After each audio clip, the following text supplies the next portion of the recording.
Assalamualaikum warahmatullahi wabarakatuh. Selamat datang di channel Angin Malam. Untuk kisah kali ini masih melanjutkan sebuah kisah tentang tumbal pesugihan.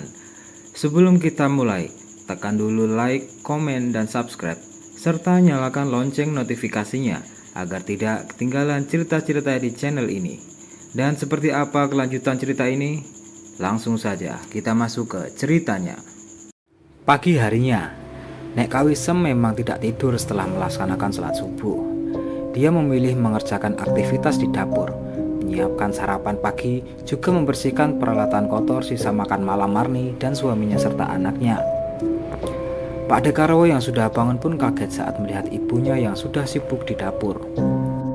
"Loh, Bu, kenapa ibu yang mengerjakan semuanya? Itu kan pekerjaan Marni," tegur Pak Dekarwo terkejut.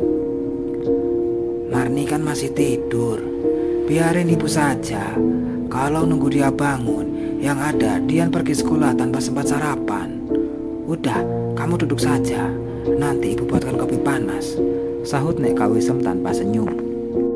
Pak Dekarwo hanya menarik nafas panjang tanpa mau membantah, karena Pak Dekarwo juga tahu sikap ketus sang ibu memang sudah bawaan, tapi hatinya sepertinya sangat baik. "Wow, bangunin Dian, ini kan sudah jam 5:30, nanti dia malah terburu-buru," suruh Nek Kawisem sambil meletakkan cangkir kopi yang masih terlihat mengepul uap panasnya.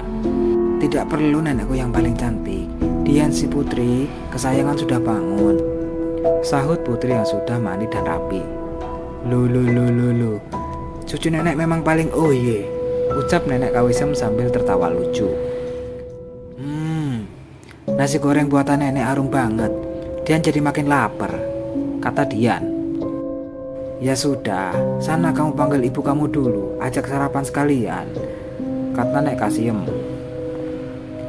Dian pun mengangguk lalu berlari kecil menuju kamar orang tuanya. Namun tak lama kemudian Dian sudah keluar tanpa bersama sang ibu. "Loh, Yan, mana ibu?" tanya Pak Dekarwo.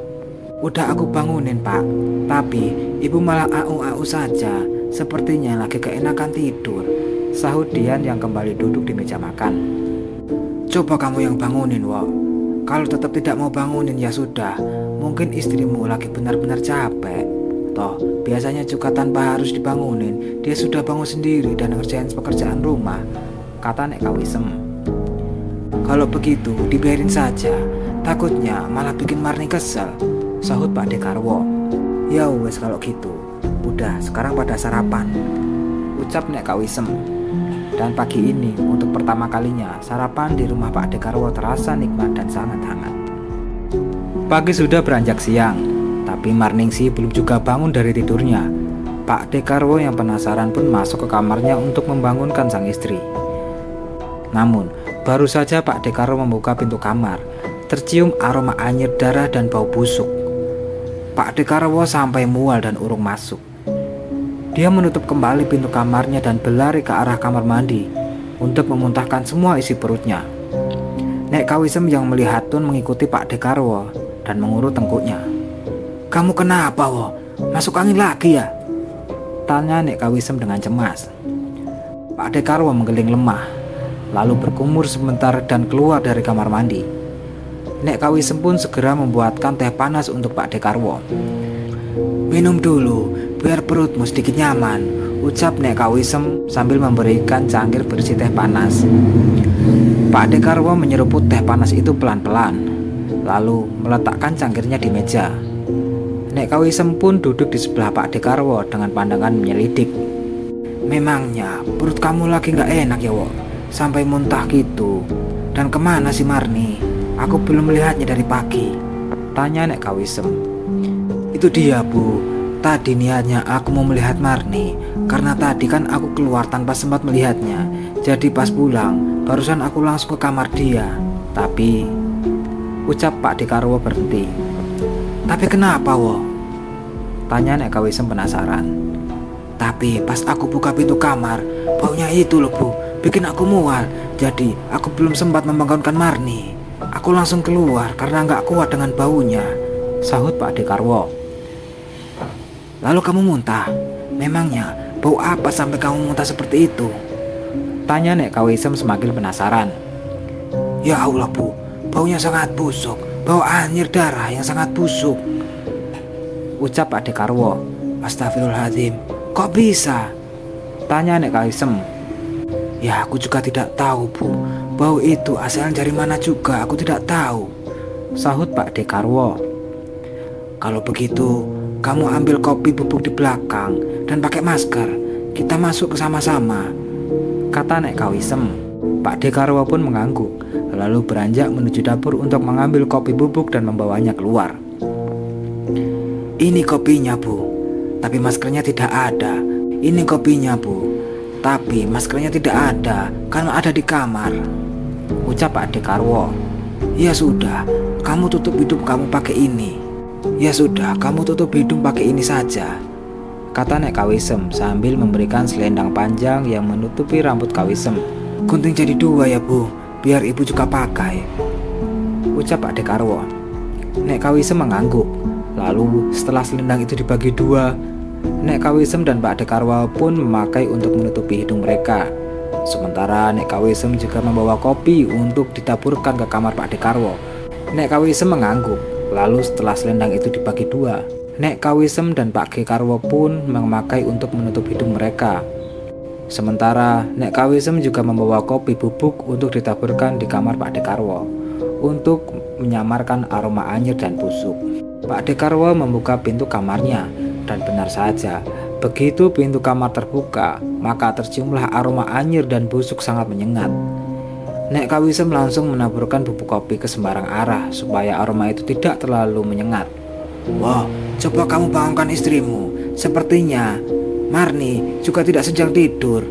Ibu lihat matanya sedikit terbuka, perintah Nek Kawisem pada Pak Dekarwo. Bergegas Pak Dekarwo mendekati istrinya. Namun bau itu semakin menyengat saat Pak Dekarwo berada di dekat istrinya. Sebisa mungkin Pak Dekarwo menahan gejolak di perutnya karena aroma busuk itu semakin sangat kuat. Bu, kamu sudah bangun kan? Apa kamu tidak mual mencium bau ini? Kenapa kamu tidak bangun dan keluar? Ucap Pak Dekarwo pada istrinya yang kini matanya mulai terbuka. Pak, hanya itu yang keluar dari mulut Marni. Namun sungguh membuat Pak Dekarwo nyaris pingsan karena bau mulut Marni saat memanggilnya sangat busuk seperti bangkai yang sudah membusuk. Astagfirullahaladzim Marni, mulutmu bau sekali, ucap Pak Dekarwo tanpa sadar. Wah, jangan bilang begitu, bentak Nek Kawisem. Pak Dekarwo pun mengatupkan mulutnya, namun dia langsung beranjak dari sisi Marni dan menjauh. Nek Kawisem pun mendekati Marni. Mata tua Nek Kawisem melihat sesuatu di tubuh Marni tanpa peduli perasaan Pak Dekarwo. Ini adalah hasil dari perbuatan kamu yang sudah melakukan persetubuhan dengan iblis. Ini juga hasil dari perbuatan kamu yang memberikan makanan pada iblis dari darah kotor anak gadismu sendiri. Kamu sudah dibutakan dengan janji iblis tentang pesugihan. Kamu serakah, dan inilah hasilnya. Tubuhmu akan membusuk seperti hati dan kelakuan kamu. Demi harta yang tidak akan dibawa mati, kamu rela ngepet dan memberikan tumbal pesugihan tanpa memikirkan hasil akhir dari perjanjian ini, ucap Nek Kawisem. Pak Dekarwo terlonjak kaget mendengar Nek Kawisem. Maksud ibu, istriku? Tanya Pak Dekarwo tak percaya. Iya wo, istri kamu ini melakoni ngepet, dan korban yang mati karena kecelakaan di jalan depan rumah kita, sebenarnya mereka adalah tumbal pesugihan istrimu, jawab Nek Kawisem. Astagfirullahaladzim Marni, kenapa kamu sampai melakukan hal serendah itu? Jadi bapakku juga merungkup tumbal pesugihan itu, ucap Pak Dekarwo semakin tidak menyangka. Ya, bapakmu adalah tumbal pesugihan, jawab Nek Kawisem. Dan bau busuk ini berasal dari tubuh istrimu, terutama di area kemaluan, karena dia sudah menjadi pemuas nafsu para iblis pesugihan, ujar Nek Kawisem. Pak Dekarwo hampir pingsan. Dirinya nyaris terjatuh saat mendengar penjelasan Nek Kawisem. Demi apapun, Pak Dekarwo tidak pernah tahu tentang hal itu, tentang pesugihan yang sebenarnya berasal dari keluarganya sendiri, dari bapaknya, kakek Misnan. Perjanjian persugihan turun-temurun yang kemudian terputus pada kakek Misnan, karena setelahnya semua perjanjian itu usai dengan Marningsih yang mengambil alih perjanjian itu. "Kita keluar dari sini, Wo. Kita ke ruangan depan," ajak Nek Kawisem. Keduanya pun keluar, meninggalkan Marningsih seorang diri di dalam kamar. "Kau tunggu sebentar, ibu akan menghubungi Nyai Mutin," kata Nek Kawisem. Pak Dekarwo tidak menjawab. Dia hanya mematung dalam keadaan yang sangat syok berat. Nek Kawisem sungguh tidak tega melihat keadaan putra semata wayangnya. Namun inilah kenyataannya, dan Pak Dekarwo berhak tahu. Walaupun Nek Kawisem harus menyembunyikan kenyataan bahwa sesungguhnya akar permasalahan awal adalah dari bapaknya sendiri, kakek Misnan. "Assalamualaikum Nyai Mutin." "Waalaikumsalam Bu, ada apa?" "Nyai Mutin, saya minta tolong datanglah ke rumah saya bersama Pak Mutin dan Faik. Kami butuh sekali bantuan," kata nenek. "Baik Bu, kami akan ke sana sekarang. Kebetulan suami saya ada di samping saya sekarang." "Terima kasih banyak Nyai. Kami tunggu segera. Assalamualaikum," jawab nenek. "Waalaikumsalam." Nek Kawisem pun memutuskan sambungan. Nenek Kawisem pun memutuskan sambungannya, lalu berjalan mendekati anaknya yang masih syok dan diam. "Ibu tahu kalau kamu pasti sangat syok, tapi memang itulah kenyataannya. Semoga saja Pak Mutin bisa memudahkan jalan Marni untuk terlepas dari siksa dunia," ujar Nek Kawisem. Kepala Pak Dekarwo menoleh pelan ke arah Nek Kawisem. "Memudahkan jalan Marni untuk lepas dari siksa dunia? Maksud ibu, Marni akan mati setelah ini?" Nek Kawisem pun mengangguk. "Itulah perjanjiannya. Marni sekarang adalah bangkai yang sudah membusuk, bukan istrimu lagi." "La haula wala quwata illa billahil aliyyil azim," ucap Pak Dekarwo terduduk pilu. "Kau harus ikhlas, Wo.